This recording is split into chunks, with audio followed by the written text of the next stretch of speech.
Olá pessoal, tudo bem? Como que vocês estão? Do fundo do coração espero que vocês estejam bem, tá? Essa é a nossa introdução da nossa quarta aula, né? Eu falo introdução porque a melhor parte da aula é na parte ao vivo, que eu vou tirando as dúvidas de vocês.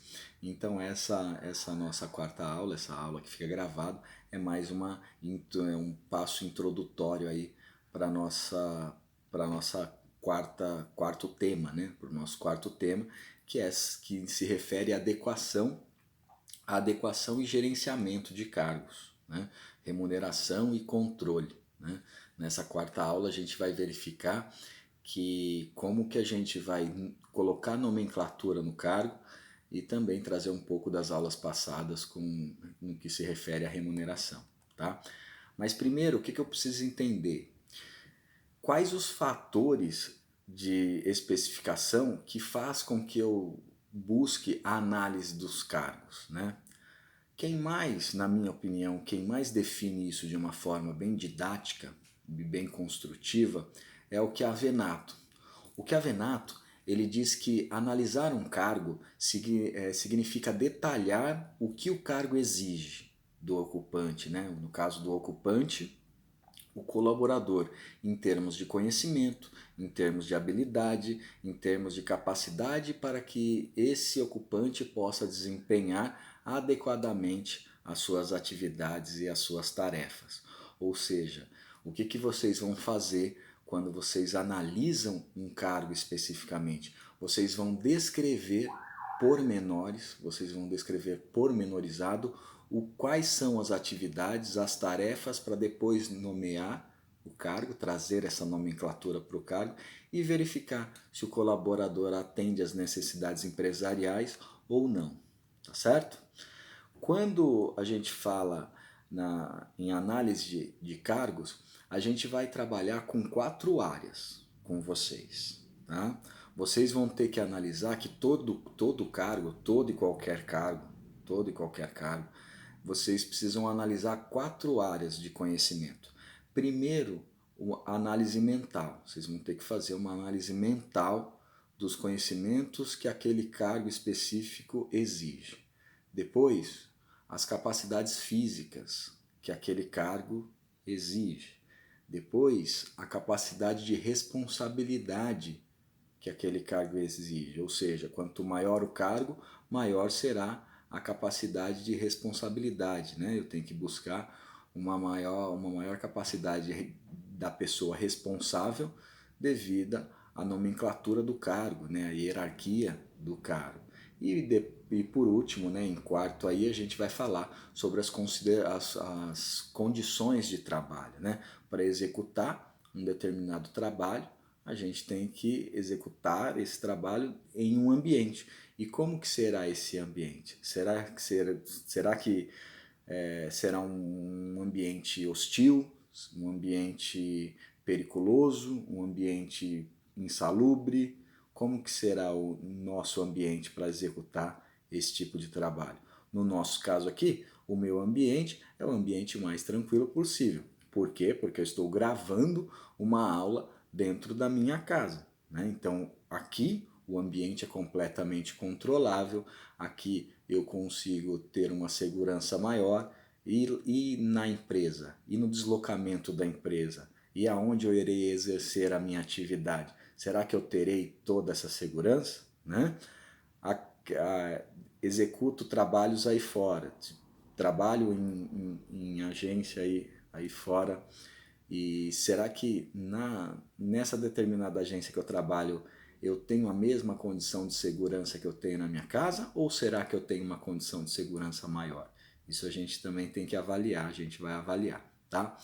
É, essas áreas, eu costumo falar que cada área específica, cada dessas 4 áreas específicas que a gente está trabalhando, elas vão ser divididas em fatores, tá? E para que servem esses fatores? Para mensurar isoladamente as diferenças entre cargos, né? A gente vai mensurar de que forma? Analisando ou subdividindo essas áreas. Vamos começar falando pelos requisitos mentais. Professor, como que eu subdivido os requisitos mentais, né? primeiro fator aí, esse requisito mental, eu posso subdividir começando já com uma instrução necessária. O que vem a ser a instrução necessária? O grau de qualificação do indivíduo. Se o indivíduo possui ou não grau superior, se a atividade que ele exercerá, que a empresa está precisando, tem a necessidade de contratar uma pessoa com conhecimento específico da área, com nível superior, para que ela vai fazer isso, tá? Uma outra subdivisão que vocês vão analisar também é a experiência. Será que esse indivíduo contratado por vocês, esse indivíduo que a empresa precisa, ele precisa ter uma experiência anterior? Ou será que essa experiência é irrelevante para a empresa, né?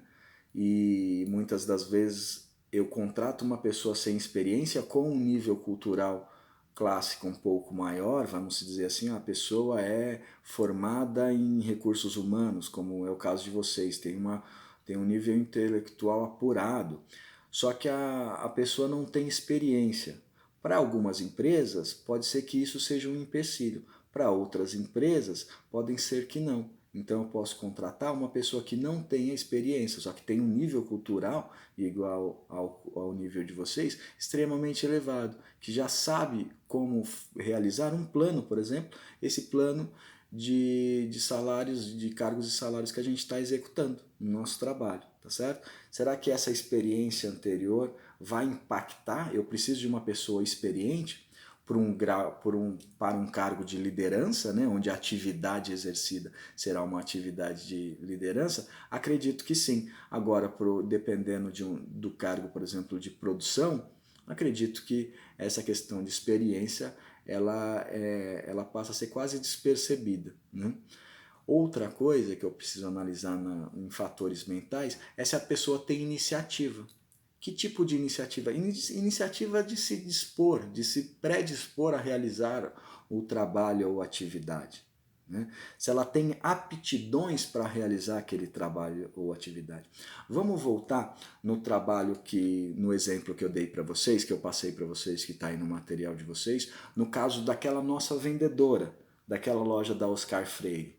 Ela precisa ter uma instrução necessária? Ela precisa ter, no mínimo, né, um técnico, se for técnico em moda, técnico em design, técnico em marketing, técnico em administração de empresas, né, completo. Caso não tenha completo, a gente verifica se é nível superior. Se for nível superior, a exigência de uma carreira acadêmica, aí, nesse caso, é maior do que o técnico, né? Então ela não precisa ter terminado a universidade. Ela não precisa estar com o diploma na mão, ela precisa estar cursando. Por quê? Porque na universidade ela receberá conceitos que ela vai conseguir aplicar na loja, né? Que ela vai ser contratada lá, falando do nosso exemplo que a gente passou para vocês, né? Essa pessoa, essa moça lá da loja, ela precisa ter uma experiência anterior? Precisa, né? Por que precisa? Pelo nível de clientes que entra na loja. Pela clientela da loja, a pessoa precisa ter uma experiência para atender ao cliente, atender esse cliente de uma melhor forma. Porque lembra, a pessoa representa a loja. Muitas das vezes o cliente não recorda-se da pessoa, mas recorda-se do nome da loja, da marca da loja. Uma pessoa mal atendida por uma pessoa, um cliente mal atendido por uma pessoa específica, muitas das vezes ele não lembra o nome da pessoa, mas da loja provavelmente ele vai lembrar, tá? Então a gente tem que tomar muito cuidado com isso, por isso que a gente tem que exigir uma experiência lá de vendas com relacionamento ao cliente. E é venda, obviamente, de produtos femininos, né, de roupas femininas, né, do vestuário feminino. Eu não vou colocar uma garota que vendia livros para vender loja feminina. Por quê? Porque ela não tem expertise. Ela não vai ter uma iniciativa de trocar peças, ela não vai ter uma iniciativa, por exemplo, de verificar se essa peça caiu ou não bem no cliente ou na cliente. entendeu? Ela não vai ter uma expertise de falar sobre a questão da coloração das peças, né? É muito difícil, por quê? Porque o produto vendido em uma loja física de livro e o outro é completamente diferente, é um produto de vestuário feminino ainda, não é nem masculino, né, que é mais simples, né, a venda. Agora, no feminino, o feminino requer um requinte um pouco maior, requer um cuidado um pouco maior, e a mulher sabe quais são os seus requintes, né? Tem que ter aptidões. Que é isso, professor, aptidões? Aptidões do tipo, entrou um cliente na loja. Essa pessoa, essa minha vendedora, ela tem que saber que ela tem que receber o cliente de uma forma positiva, tem que saber tem que receber o cliente com um sorriso no rosto, tem que saber, tem que receber o cliente elogiando como ela está vestida, elogiando o brilho da maquiagem, o cabelo, alguma coisa do tipo. Ela tem que fazer com que a cliente sinta-se aconchegada dentro da minha loja. Não é isso? Eu tenho que fazer com que a minha loja seja uma extensão de confiança para a cliente. Essa minha vendedora, ela precisa passar para o cliente que ela não está ali única e exclusivamente para vender um produto ou um serviço. Ela está ali para atender a cliente da melhor forma. E atender não é vender propriamente dito. Atender é estar ali para estar na loja para fazer com que todas as necessidades e os desejos daquela pessoa, no caso o cliente, sejam atendidos da melhor forma. Lembra que a gente trabalhou nas aulas presenciais aquela questão do vendedor e do tirador de pedido? É aqui que ela entra de novo, nessas aptidões mentais. Né? Eu tenho que analisar, verificar se a pessoa está nervosa, eu tenho que tranquilizá-la dentro da loja. Né? Ah, como que eu faço isso, professor? A pessoa está nervosa, eu tranquilizo ela dentro da loja. Simples, ó, auditivo, né? Aquela sonoridade interna da loja, aquele que a gente chama de som ambiente, né? Reduz o som ambiente, coloca o som ambiente um pouco mais relaxado, mais relaxante, uma música mais relaxante, bem suave, às vezes quase imperceptível. Isso são aptidões que eu preciso descrever lá na hora que eu for realizar as minhas atividades. É isso? Eu preciso verificar que a pessoa tenha um discernimento para mostrar as peças de uma forma correta, mostrar o mostruário para, para o cliente de uma forma assertiva, não simplesmente jogar na mão do cliente e deixá-lo a Deus dará. Né? Eu tenho que verificar, essa funcionária tem que verificar caimento da roupa, essa funcionária tem que verificar corte da roupa, tonalidade da pele do cliente com relação à roupa, saber para que será utilizada aquela roupa, se é uma roupa de noite ou se é uma roupa para o dia. Né? Isso são aptidões que a minha vendedora precisa ter, tá certo? Nos requisitos físicos, professor. O professor falou de requisitos físicos. Sim, requisitos físicos é eu descrever que tipo de atividades físicas a pessoa irá realizar dentro da minha loja. Porque imagina, a minha vendedora, ela ficará em pé, ela trabalhará em pé, ela não trabalhará sentado dentro da minha loja. Imaginem vocês, clientes, entrando numa loja onde todas as vendedoras estão sentadas. Pega mal, né? Visualmente é muito ruim. Então ela vai trabalhar em pé. E como que ela vai trabalhar em pé? Às vezes ela fica estática, né? Aquela posição básica de pé direito na frente, pé esquerdo cruzado atrás, mãozinha para trás, né? Às vezes aquela posição estática. Cansou de ficar assim? Ela vai andar na loja, né? Fazer um circuito dentro da loja, vai arrumar os mostruários, às vezes vai na expedição, né? A gente não, no nosso exemplo, a gente não trabalha com estoque, mas essa vendedora, esporadicamente, ela vai receber algum material. Né? E quanto pesa que esse material? Lembra lá na nossa aula de introdução ao direito, no direito do trabalho, que para as mulheres eu não posso dar um trabalho repetitivo acima de 20 quilos? Será que as peças de roupas que eu recebo são acima de 20 quilos? É aqui que a gente trabalha, né? Que tipo de esforço físico eu vou fazer, vou realizar, tá?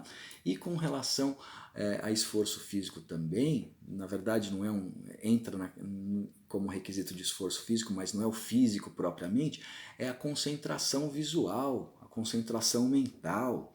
É aquela que faz uma análise do cliente, faz a leitura corporal do cliente quando ele entra na loja, verifica as tendências que mais se adaptam àquele cliente, começa a conversar com aquele cliente, começa a ter destrezas e habilidades para entender que tipo de necessidade aquele cliente precisa ter suprida, que tipo de desejos ele pode ter ou ele poderia vir a ter, né? Eu preciso entender isso, tá? Eu preciso entender isso quando eu estou realizando lá a minha seleção, a minha atividade, né? A pessoa precisa ver, né? Outra coisa muito interessante também, ainda nos requisitos físicos, é a questão da compleição física. Professor, o que é isso? Compleição física? Nunca ouvi essa palavra, compleição física. Compleição física diz respeito ao corpo da pessoa, né? Às vezes eu preciso de uma vendedora alta, às vezes eu preciso de uma vendedora a meia altura, padrão 1,70m, 1,72m, às vezes eu preciso de uma vendedora um pouco mais baixa, né? Porque às vezes é um padrão da loja, né? Ah, professor, isso não é discriminação? Não, isso não é discriminação, isso é uma seleção de padrão da minha loja, né? A gente trabalhando aí na questão de moda, a gente verifica qual que é o perfil de uma modelo. Uma modelo tem um perfil específico, né? Então ela tem que ser alta, ela tem que ser magérrima, ela tem que saber andar, ela tem que saber fotografar, né? Não que as outras mulheres não sejam, mas para esse padrão tem que ser dessa forma. Há aqueles que criticam, há aqueles que não criticam. Eu não tenho uma opinião formada para falar sobre esses padrões de estética, tá certo? Então, mas eu preciso entender. Porque, por exemplo, uma pessoa que ela é mais forte, ela provavelmente não vai aguentar ou ela vai ter alguns problemas de saúde se ela ficar muito tempo em pé. Então eu tenho que desenvolver uma atividade com ela dentro da loja para vendas que ela não permaneça em pé muito tempo, né? Eu tenho que verificar, então eu tenho que falar, fulana, quando você estiver lá na frente, você fica um pouco cansou, você volta aqui, descansa aqui atrás, aí vai a outra para frente, eu tenho que fazer isso, né? Eu como gerente, né, eu tenho que analisar essa questão dessa compleição física, tá certo? E agora a gente começa a entrar nos requisitos da responsabilidade. Eu sempre falo, quanto maior o cargo, maior será a responsabilidade, né? Começando com a supervisão de pessoas, né? A função do gerente é fazer com que as atividades sejam exercidas da melhor forma possível e para isso ele vai fazer essa gestão de pessoas, essa supervisão das pessoas, né? Existe uma frase de uma pessoa muito amiga minha, que eu respeito muito, e ele fala assim, as empresas pecam porque não sabem gerir pessoas. E eu complemento, gerir pessoas, selecionar pessoas e supervisioná-las para descobrir talentos, tá certo? Então, como que eu vou supervisionar essa pessoa? Meu cargo pode ser um cargo de liderança, né? Eu posso supervisionar essa nossa vendedora lá, da nossa loja no Oscar Freire, né? Eu posso ter que vir selecioná-la, ter que vir avaliá-la, ter que vir supervisionar. Como que eu vou fazer isso? Né? Eu preciso entender um pouco do perfil dela, do perfil da loja, para verificar se está tendo algum problema ou não, certo? Outra coisa que eu tenho que verificar com relação às minhas responsabilidades é com relação ao material que é dado para as pessoas trabalharem, né? Essa infraestrutura que eu recomendo. Né? Será que eu estou dando o material correto? Será que eu estou dando equipamento, as ferramentas corretas? Será que eu estou preparando as minhas funcionárias para exercer atividade? No nosso caso de recursos humanos, será que quando eu selecionei a pessoa, eu fiz um curso de integração, né? Fiz aquele processo de integração, será que eu cortei as arestas, aparei as arestas de algum possível ruído de interpretação no que diz respeito à utilização de algum material, de alguma ferramenta da loja, por exemplo, no nosso caso, da loja de vendas, né? Será que eu fiz isso? Será que dentro da minha responsabilidade, dentro da responsabilidade dessa vendedora, tá, essa vendedora está relacionado com o nível econômico no fato de manusear dinheiro, títulos, documentos ou coisas do tipo, vocês vão ver lá que não, né? No nosso exemplo, não.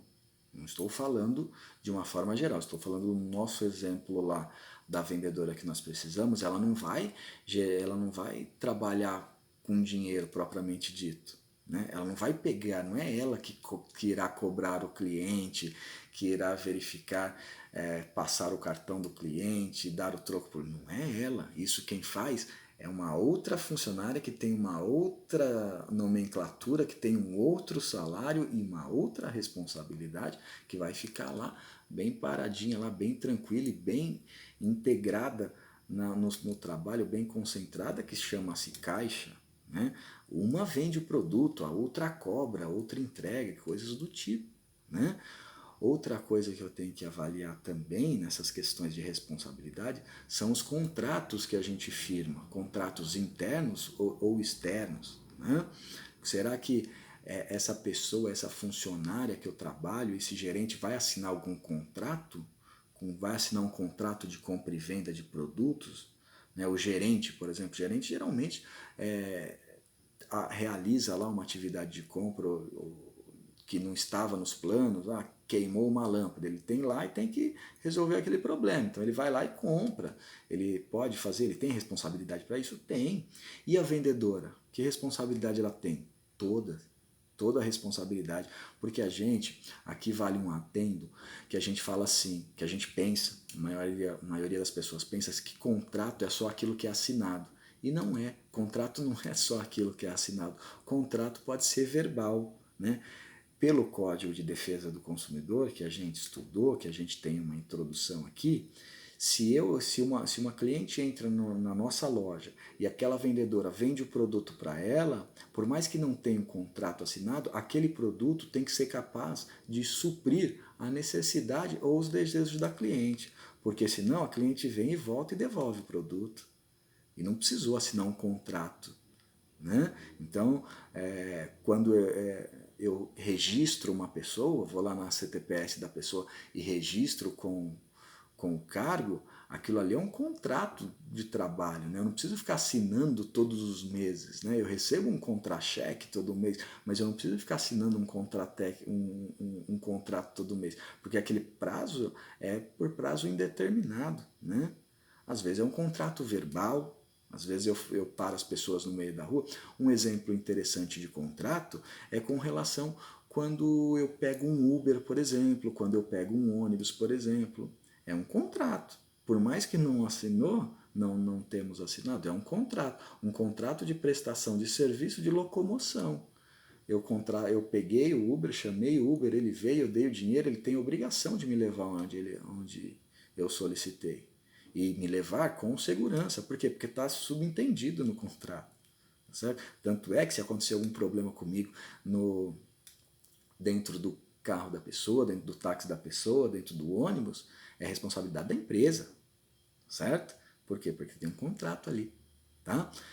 E aí a gente vai para a questão das condições de trabalho. Né? O que seriam essas condições de trabalho?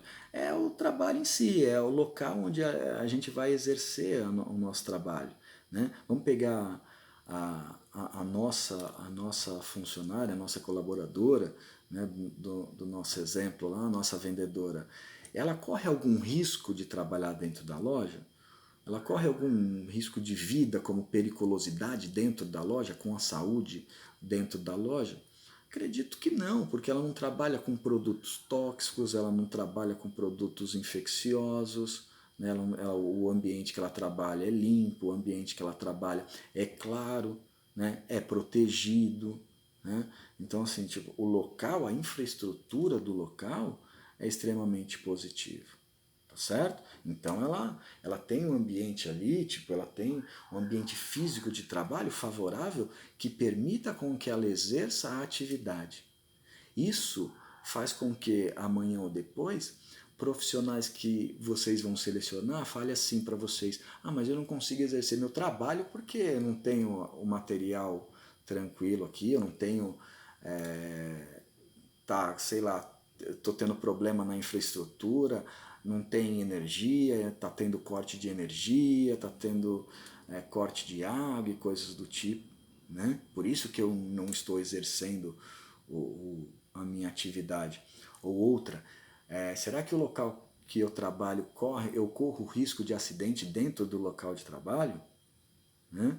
Vamos pegar a nossa vendedora? Provavelmente não, ela pode correr um risco de acidente, no caso, quebrou o salto ou escorregou, alguma coisa por causa do piso molhado, ou coisa do tipo. Mas ela não corre um risco iminente de acidente ali, por exemplo. Ela não trabalha numa transportadora de valores que tem um risco de ser surpreendida por marginais e coisa do tipo. Né? Ela não trabalha num banco que corre o risco de alguém ir lá e querer subtrair o banco, coisas do tipo, tá certo? Ela não trabalha num táxi, por exemplo, ou de Uber, que ela está constantemente em perigo nas ruas, tá certo? Então, é isso que a gente está trabalhando aqui, tá? Tipo, a gente verifica que essa ocupação vai muito depender desses 4 fatores. Eu tenho que analisar os 4 fatores, embora separados, mas eu tenho que verificar qual é o grau de nível de comportamento mental, qual é o grau de nível de comportamento físico, de infraestrutura, de responsabilidade. Isso daí eu tenho que colocar na minha descrição, tá? Na descrição do trabalho, na descrição do funcionário. Vocês podem ver que isso está lá, mesmo que de forma às vezes um pouco sutil, mas está lá no nosso exemplo, no exemplo que eu passei para vocês, tá certo?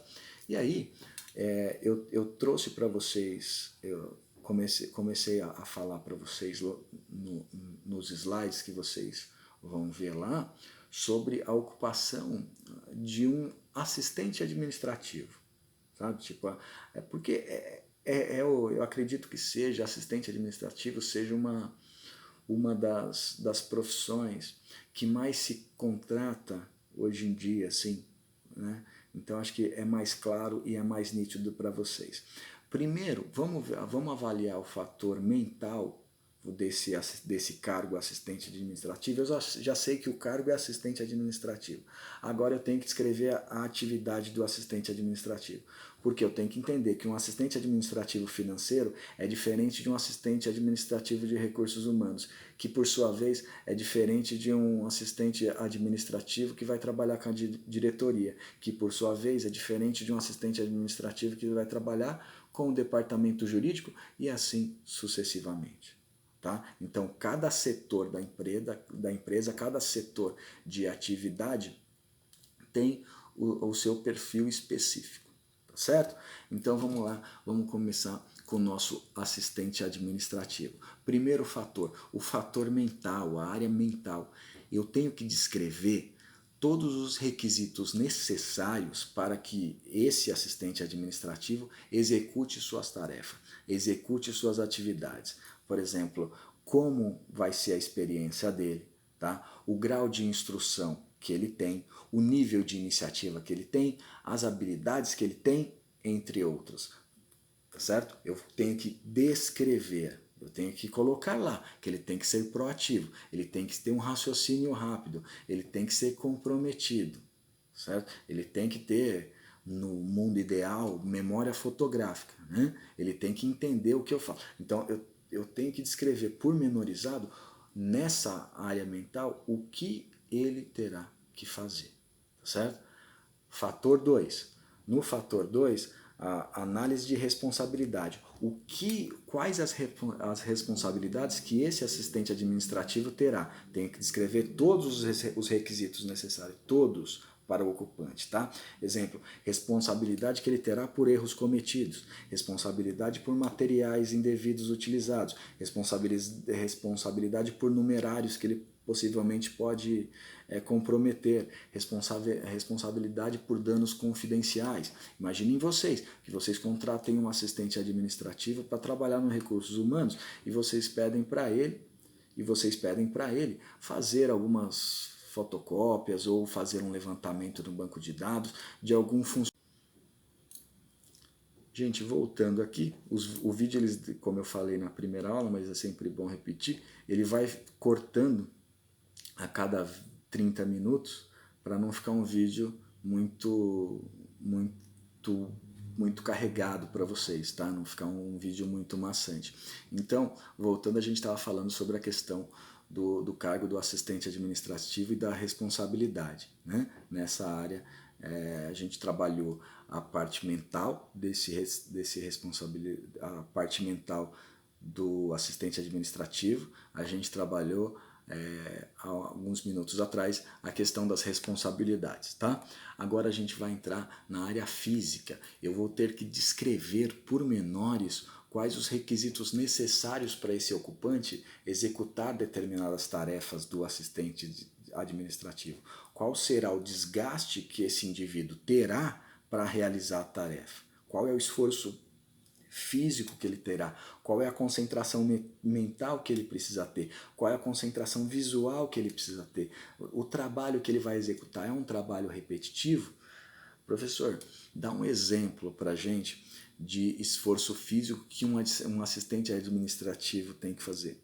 Por exemplo, esse assistente administrativo, ele é do Recursos Humanos, certo? Ele é do Recursos Humanos e ele trabalha no prédio, no quarto andar. No Recursos Humanos, ele tem que subir até o 8º andar para levar algum documento para a gerência, por exemplo, gerência, para o pessoal da administração. Lá da administração, ele tem que descer para o 2º andar para levar um requisito que o Recursos Humanos solicitou, que tinha que assinar, e agora vai ter que passar para o jurídico, e ele tem que descer lá no jurídico. Né? Então, ou seja, perceba que ele está se desgastando quando ele sobe, desce, e ele pode ter algum problema nessa subida e descida dele aí. Né? Pode sofrer algum acidente ou coisa do tipo, pode perder algum documento. Né? Então, tipo, eu preciso entender qual é o desgaste físico que ele vai ter. Né? Se é um assistente administrativo de um Recursos Humanos, onde o escritório fica na Paulista, só que a empresa fica em São Bernardo do Campo e ele precisa aí buscar uma assinatura lá em São Bernardo do Campo, não tem material eletrônico que faça com que esse documento chegue aqui, e esse auxiliar, assistente administrativo, ele tem que ir lá entregar o documento, ou pegar umas CTPS para serem analisadas, para serem assinadas, tem que passar no hospital X para pegar os exames e os testes para admissão, né? Que tipo de desgaste eu vou ter que colocar? Eu tenho que colocar lá. Eventualmente, por exemplo, fará trabalhos externos, indo até a filial, retornando da filial, indo até o hospital X, que presta serviço para nós. Então eu tenho que descrever, tenho que pormenorizar a atividade física que esse funcionário vai ter que realizar. Tá bom? Qual o desgaste que esse funcionário vai ter. Outra coisa, o fator número 4 aí, é a área e a condição de trabalho do funcionário. Eu tenho que descrever aonde esse funcionário vai trabalhar, descrever lá os requisitos necessários para a execução daquela tarefa. Poxa, o funcionário aí, o nosso assistente administrativo, ele não trabalha na Paulista, mas ele não tem que ir lá em São Bernardo do Campo buscar umas CTPS ou coisas do tipo, ele não tem que ir também depois no hospital que fica lá na Zona Sul de São Paulo. Tem, né? Então eu tenho que verificar qual que é a execução, qual é a condição de trabalho que ele vai fazer isso. Ele vai chegar lá com qual transporte? Tem um transporte da empresa que leva ele ou não? Né? Então, ele vai de Uber, ele vai de táxi, ele vai de metrô, ele vai de trem, de que forma que ele vai? Eu tenho que escrever lá como que essa atividade será executada, tá certo? Quando ele sair dali. Tem que descrever o ambiente de trabalho. Ele vai trabalhar num ambiente onde o barulho é alto? Tenho que descrever. Né? No caso da nossa vendedora de vestuário feminino, não. Ela não vai trabalhar em um local onde exista uma poluição sonora. Agora, e o assistente administrativo aqui? Será que ele vai estar trabalhando, entrando, por exemplo, na fábrica para buscar algum documento, para chamar alguém para participar de alguma atividade? Será que ele tem que ter um protetor auricular ou coisa do tipo? Certo? Será que ele vai trabalhar com produtos químicos? Professor, mas como que um assistente administrativo pode trabalhar com produtos químicos, né? Com produtos insalubres que coloquem em risco a vida dele? Imaginem vocês contratam uma assistente administrativa e essa assistente administrativa às vezes vem a ficar grávida.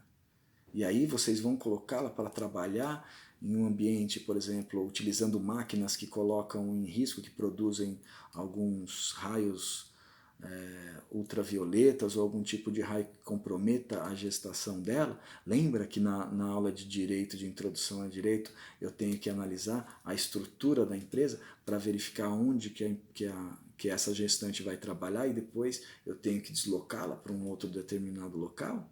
É aqui que entra, é isso daí, é a questão da estrutura, da condição de trabalho, né? Como que eu vou dar condição de trabalho para, por exemplo, um gerente? Um gerente operacional, ele trabalha com planilhas, ele trabalha com programas. Quais os computadores que esse gerente precisa ter? Quais os programas que ele precisa ter? Quais as bases de dados que a empresa precisa fornecer para ele, precisa capacitá-lo para ele exercer o seu trabalho? É diferente, né? É muito diferente, né? Trabalho na produção. Vamos dizer que esse assistente administrativo trabalhe lá na produção, né? Poxa, trabalho na produção, não trabalho produzindo, mas trabalho assim diretamente ligado na produção. Eu desço toda hora, eu vejo que eu tenho que ter uma máquina funcionando na linha de montagem, na linha produtiva, eu tenho que ter um EPI, aquele equipamento de produção individual, porque eu preciso entrar na produção, né? Então eu tenho que verificar essa questão das condições de trabalho, tá certo? Esses são os 4 fatores. E aí, finalizando já, partindo para o final da nossa aula introdutória aqui, da 4ª aula introdutória, eu fiz, nos slides de vocês, eu coloquei 2 formas de buscar uma função. Primeiro, eu coloquei como vocês buscam o emprego de vocês, como vocês buscam a qualificação de vocês, como vocês buscam o objetivo de vocês. O objetivo de vocês é entrar numa empresa X. Eu estou desempregado, vocês estão desempregados. A primeira coisa que vocês fazem quando vocês estão desempregados é buscar pela nomenclatura. Preciso de um assistente administrativo, né?